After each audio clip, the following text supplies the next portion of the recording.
কেমনটা লাগে দেখেছেন আমার ছোট ভাইয়ের কাণ্ড। হ্যালো বন্ধুরা, আমি আর আমার ছোট ভাই একটু ঘোরার উদ্দেশ্যে বের হয়েছি, কারণ ঈদের তৃতীয় দিন একটুও ভালো লাগছিল না বিকাল দিকে যে কোথাও একটা ঘুরতে যেতে হবে, কারণ ঈদের পর থেকে কোথাও যাওয়া হয়নি। খুবই বোরিং লাগছিল, তার জন্য ছোট ভাইকে ধরে নিয়ে টুকটুক টুকটুক করতে করতে বেরিয়ে পড়লাম। দেখুন না, চারপাশের দৃশ্য দেখে তো আর বলার মতো ভাষা খুঁজে পাচ্ছিলাম না। যাই হোক, দুজন দুষ্টুমি করতে করতে চলে আসলাম নাটোর স্টেশনে। তো যাওয়ার পথে আমি আর আমার ছোট ভাই মজা করছিলাম। এই ভাই গাড়িতে উঠলো, আমার ভাইয়ের হাতে ফোন ছিল, ক্যামেরা দিয়ে ভিডিও করেই ফেললো।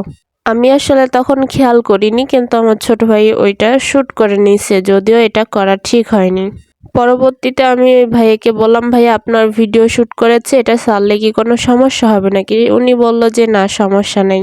তো দেখতে দেখতে আমরা চলে আসলাম নাটোর স্টেশন। এখানে বেশিরভাগ সময় গুলিস্তানের জ্যাম লেগেই থাকে। এই রাস্তা দিয়ে আমি যখনই যে কোনো জায়গায় যাওয়ার পথে জ্যাম লেগেই থাকবে। এদিকে জ্যামে বসে থাকতে থাকতে আমার অবস্থা খুবই খারাপ। দেখুন না, গরমে খুবই করুণ অবস্থা, হাত পাখার বাতাস করতাছি। অন্যদিকে আমার ভাই আমার সাথে দুষ্টুমি শুরু করে দিছে। আমিও কি কম যাই, দিয়েছি কয়েকটা।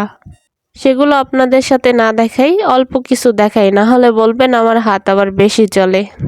যাই হোক, 1 ঘন্টা অপেক্ষার পর আমরা চলে আসলাম আমাদের গন্তব্যে নাটোর স্টেশন মেলাতে, কারণ বাড়িতে বসে বসে ভাবছিলাম যে ওখানে একটু যাব।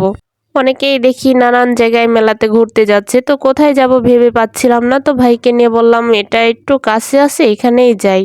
আমি আবার খুবই ভয়ে ছিলাম যে মেলাতে নাকি সাল ধরা থাকে। আমার ভাই যেই ভালো মানুষ, মাঝে মধ্যে যাচ্ছি আর পিছনে বারবার তাকিয়ে দেখছি যে আছে নাকি আবার কেউ তুলে নিয়ে গেল। বলা তো যায় না, আমার ব্ল্যাক ডায়মন্ড ভাইয়ের তো শরীরে মাংস নাই, শুধু হাড্ডি। কেউ যদি তুলে নিয়ে যায় খুব সহজেই পারবে। একটু নাদুস নুদুস হলে সবাই ভয়ে দূরে থাকতো। যাই হোক, আমি বারবার চেক করছিলাম আর মেলার দিকে যাচ্ছিলাম। তো আমার ভাই আবার ভিতরে আসার পরে পুরাটা সুন্দর করে টুকটুক করে ভিডিও করলো। কারণ আসার সময় আমি আমার ভাইকে বলেছিলাম যে আমার মুড একদমই ভালো নাই, মেলাতে যাব, ঘুরবো, ক্যামেরাম্যান হিসাবে ফোনটা হাতে সবসময় তারই থাকবে, আমি কিন্তু একটুকুও ধরবো না। তো ভাই আবার আমার আজ্ঞাকারী, তো সব কথাই শুনে দুই ভাই বোন একটু ঘুরছিলাম। অনেকেই দেখে ভাবছে আমরা হয়তো গার্লফ্রেন্ড বয়ফ্রেন্ড, আসলে তা নয়। বেশিরভাগ সময় হয় একটা ছেলে আর একটা মেয়ে একসাথে থাকলে গার্লফ্রেন্ড বয়ফ্রেন্ড বা হাজব্যান্ড ওয়াইফ ছাড়া কেউ কিছু ভাবতে পারে না। আসলে এগুলো কিন্তু ঠিক না।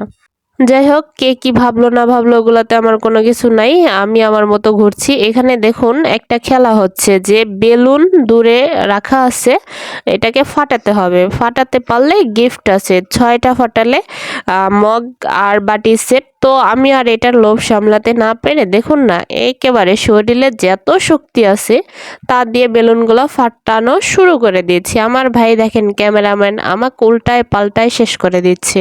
এ ভাই কি কেউ ভিডিও করে? যাই হোক, অবশেষে আমি পুরাপুরি 6টায় বেলুন ফাটিয়ে দেখুন গিফট জিতে নিয়েছি। দোকানদারের আসলে লস হয়ে গেল, কারণ তার কোনো ধারণা ছিল না আমার সম্পর্কে। ছোটবেলা এত পরিমাণ যাই হোক, ওগুলা না বলি। দেখুন, আমার ভাগ্য পরীক্ষা করার পরে আমার ভাইকেও বললাম যে করবে নাকি। ও মা, আমার ব্ল্যাক ডায়মন্ড ভাই শরীরের যত শক্তি আছে সব দিয়ে যাই হোক 3টা ফাটিয়েছে, একটা কলম পুরস্কার পেয়েছে। এখন গিফট নিয়ে আমার সাথে মারামারি লেগে গেছে, বলতেছে আমারটা সে পেয়েছে তারটা আমি। এটা কি মেনে নেওয়া যায় বলুন তো আপনারা? হ্যাঁ, কি শুরু করলো? আমি কত কষ্ট করে, শরীরে যত শক্তি আছে, এমনিতেই আমি অত।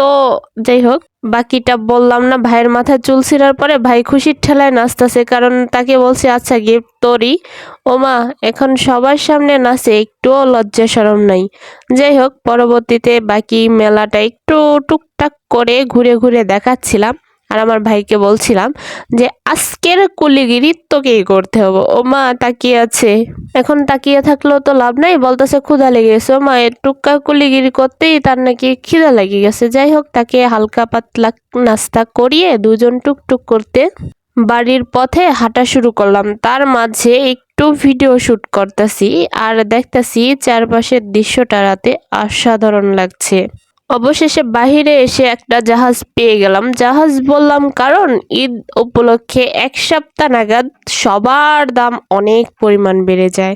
তারা বলে তাদের নাকি ঈদ বোনাস দিতে হবে। আমি বলি কি তারা কি কেউ হয় আমাদের আত্মীয়স্বজন যে তাদের ঈদ বোনাস দিতে হবে সবসময়? ১ম দিন হলে মানা যায়, ২য় দিন হলে তাও মানা যায়, ৩য়, ৪র্থ এভাবে চলে ১ সপ্তাহ টানা এরকম করে গাড়িওয়ালারা, তখন কেমনটা লাগবে আপনারাই বলেন।